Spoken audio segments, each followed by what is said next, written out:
Hello and welcome. आप देख रहे हैं E24 की स्पेशल सीरीज दरार, जहां हम आपको दिखाते हैं बॉलीवुड स्टार्स की जानी दुश्मनी की कहानी। और मैं हूं आपके साथ पूजा। बॉलीवुड के दबंग सलमान खान और विवादों का नाता काफी पुराना रहा है, या यूं कहें कि विवादों से सलमान का साथ चोली दामन सा है। अपने स्वार्थ के लिए दूसरे बॉलीवुड स्टार्स का करियर बर्बाद करने का इल्जाम सलमान के ऊपर बार बार लगता रहा है। और फिर विवेक ओबरॉय से ज्यादा सलमान की दुश्मनी का स्वाद किसने चखा है? सलमान ने विवेक का करियर इस तरह बर्बाद किया कि बॉलीवुड में उन्हें कहीं का नहीं छोड़ा। अपनी इस रिपोर्ट के जरिए हम आपको दिखाते हैं कि आखिर क्यों आई सलमान और विवेक के बीच ये दरार, और फिर क्या रहा इस दुश्मनी का अंजाम।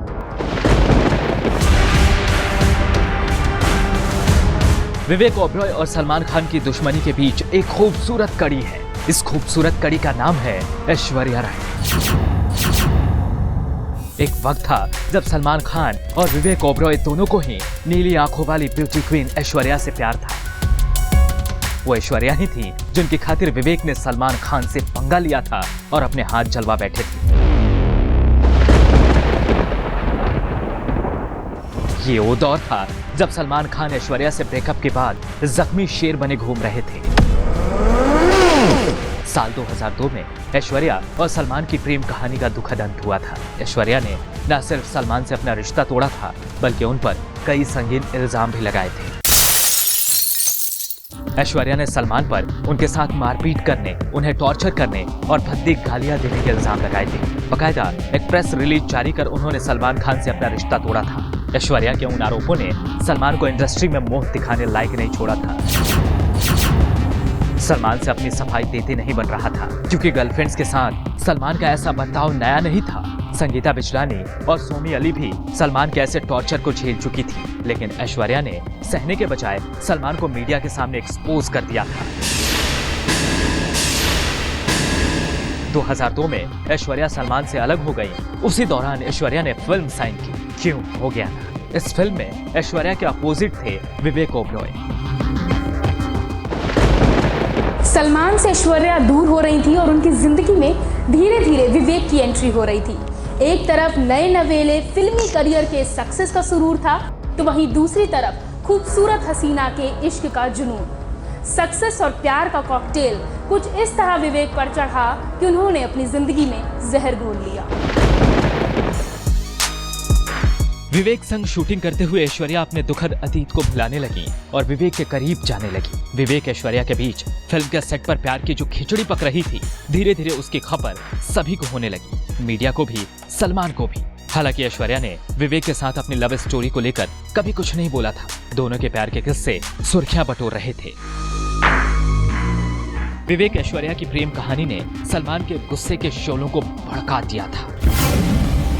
और फिर 31 मार्च 2003 को विवेक ओबरॉय ने एक प्रेस कॉन्फ्रेंस बुलाई। विवेक के उस प्रेस कॉन्फ्रेंस को बुलाने का मकसद सलमान खान को सभी के सामने एक्सपोज करना था। Salman Khan called me on my phone. उन्होंने मुझे मेरे मोबाइल पे फ़ोन किया डायरेक्टली, और मैंने फ़ोन उठाया। शुरुआत में ही जब उन्होंने बात की तो मुझे लगा कि उन्होंने खूब शराब पी रखी थी, शराब के नशे में धुत थे। पीसी में बैठकर विवेक ने पत्रकारों को बताया कि कैसे ऐश्वर्या के साथ उनकी क्लोजनेस की वजह से सलमान खान भड़क गए हैं। सलमान खान ने गुस्से में 29 मार्च की रात 12:30 बजे से लेकर सुबह के 5 बजे तक उन्हें 41 बार फोन किया, उनके साथ गाली गलौज की, उन्हें जान से मारने की धमकी तक दी। ये ऐसे इल्जाम थे जो सभी को हैरान करने वाले थे। उनकी जबान जो है इतनी बदतमीज है, इतनी वाहियात है, इतनी बुरी तरह से बात करते हैं कि बहुत शर्म आई। 41 बार in one night, 41 times he has called me in one night, and I'm not even a beautiful woman. तीर कमान से निकल चुका था। बिना इस बात का अंदाजा लगाए कि उनके इस एक्शन का रिएक्शन क्या होगा, विवेक को जो बोलना था वो बोल चुके थे। ऐश्वर्या के साथ हमदर्दी दिखाने के चक्कर में विवेक ने अपने ही पैरों पर कुल्हाड़ी मार ली थी। कैसे? देखिए। 31 मार्च 2003 को विवेक ओबरॉय की बुलाई ये पीसी एक विस्फोट की तरह थी, जिसके फटते ही इंडस्ट्री में तूफान आ गया। सलमान नेशनल विलेन की तरह देखे जाने लगे। हालांकि इसका नुकसान सलमान से ज्यादा विवेक ओबरॉय को झेलना पड़ा। ऐश्वर्या ने विवेक ओबरॉय के साथ अपना रिश्ता तोड़ लिया। प्यार की कमिटमेंट तो वैसे भी नहीं हुई थी। विवेक से मुंह मोड़ने में ऐश्वर्या ने ज्यादा वक्त नहीं लिया। विवेक के पास रह गई थी तो सिर्फ दुश्मनी, वो दुश्मनी जो विवेक ने अविवेक दिखाते हुए बॉलीवुड के जख्मी शेर यानी सलमान खान से ले ली थी। उस प्रेस कॉन्फ्रेंस का नतीजा था कि फिल्म मेकर्स विवेक से कटने लगे। विवेक ओबरॉय को इंडस्ट्री का बिगेस्ट फूल कहा जाने लगा जिसने सलमान खान से पंगा लिया था, जबकि हकीकत ये थी कि विवेक ने तो गलत के खिलाफ आवाज उठाई। विवेक ने सच बोला था। एक शख्स जो उन्हें देर रात तक शराब के नशे में 41 बार फोन करता है, गालियां देता है, जलील करता है, जान से मारने की धमकी देता है, विवेक ने उसके खिलाफ आवाज उठाई थी। मीडिया को अपनी आप बीती सुनाई थी, लेकिन इसका असर विवेक पर उल्टा पड़ा। यह सवाल ये उठता है कि क्या गलत के खिलाफ आवाज उठाना गलत है? जरा सोचिए, साल 2002 में विवेक ने बॉलीवुड में राम गोपाल वर्मा की फिल्म कंपनी से डेब्यू किया था, जो कि हिट रही थी। इसके बाद साथिया, दम, युवा, रोड जैसी फिल्मों ने सिर्फ 2 साल में विवेक को इंडस्ट्री के स्टार्स की लिस्ट में लाकर खड़ा कर दिया था। लेकिन धीरे धीरे विवेक का करियर खत्म होने लगा। विवेक को फिल्मों के ऑफर्स मिलने कम हो चुके थे। जो रोल उनके पास आते थे वो इतने हल्के होते थे कि विवेक के करियर का दम निकलता जा रहा था। कहते हैं जिंदगी में तूफान आए तो इंसान को झुक जाना चाहिए, नुकसान कम होता है।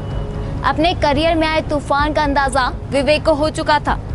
फिर क्या विवेक झुके भी, या यूं कहें सलमान और फिल्म इंडस्ट्री की खेमेबाजी ने विवेक को झुकने पर मजबूर किया। भरे स्टेज पर सर झुका, कान पकड़े, सलमान से माफी भी मांगी, लेकिन नतीजा क्या रहा? शून्य। जब तक विवेक को यह समझ आता कि परवान चढ़ने से पहले उनके फिल्मी करियर के साथ एकाएक क्या हुआ, तब तक बहुत देर हो चुकी थी। सलमान से पंगा लेने का अंजाम क्या होता है, ये सलमान विवेक को दिखा चुके थे। पर्दे के पीछे रहकर सलमान ने विवेक से अपनी असली दुश्मनी भी निभा ली थी। उनका करियर चौपट कर दिया था। रिपोर्ट्स के मुताबिक अपनी दबंगगिरी दिखाकर तो कभी अपनी दोस्ती का वास्ता देकर सलमान ने फिल्म मेकर्स को विवेक के साथ काम करने से रोक दिया था। उस वक्त विवेक ने सलमान की बदौलत बेहद बुरा वक्त देखा। विवेक के खिलाफ इस तरह की खेमेबाजी की गई कि अवार्ड शोज तक में उन्हें जलील किया जाने लगा। खुद विवेक ने एक बार बताया कि उन्हें एक अवार्ड शो से यह कहकर जाने के लिए मजबूर कर दिया गया कि वहां सलमान आने वाले हैं। ऑर्गेनाइजर्स के सामने सलमान ने शर्त रखी थी कि जब तक विवेक वहां होंगे वह नहीं आएंगे। जाहिर है दबंग सलमान के सामने हर किसी को झुकना ही पड़ता था। विवेक के हाथ से मामला पूरी तरह से निकल चुका था, फिर भी जितना बचा था उसे संभालने की कोशिश में विवेक जुट गए। साल 2009 में हुए एक अवार्ड शो में अपनी परफॉर्मेंस खत्म होने के बाद विवेक ने ऑन स्टेज सलमान से माफी मांगी। जैसे ही विवेक की परफॉर्मेंस खत्म हुई, वह आगे की तरफ झुके, दोनों हाथ जोड़ और कान पकड़े, जिसके बाद ऑडियंस में बैठा हर एक शख्स समझ गया कि विवेक ने ये माफी सलमान से मांगी है। विवेक की इस हरकत को देख सलमान के साथ बैठी शिल्पा शेट्टी भी जोर से हंस पड़ी, लेकिन सलमान की नफरत की आग कम नहीं हुई। साल 2012 में फराह खान के शो पर तेरे मेरे बीच में विवेक ओबरॉय मेहमान बनकर आए थे। उस शो में विवेक ने कबूल किया था कि वो प्रेस कॉन्फ्रेंस उनकी जिंदगी की सबसे बड़ी गलती थी। विवेक ने कहा था कि जब मैं प्रेस कॉन्फ्रेंस करने बैठा था तब मुझे लग गया था कि मैं गलत कर रहा हूँ। मुझे ऐसा नहीं करना चाहिए था, बल्कि मर्दों की तरह सामने जाकर पूछना चाहिए था कि क्या प्रॉब्लम है। इसी शो में विवेक ने ऐश्वर्या को प्लास्टिक ब्यूटी तक कह डाला था। विवेक ने कई बार अपनी सफाई पेश की, कई बार अपनी गलती की माफी मांगनी चाहिए, लेकिन सलमान ने विवेक से अपनी दुश्मनी ऐसी निभाई कि उन्हें बॉलीवुड से साइडलाइन कर दिया।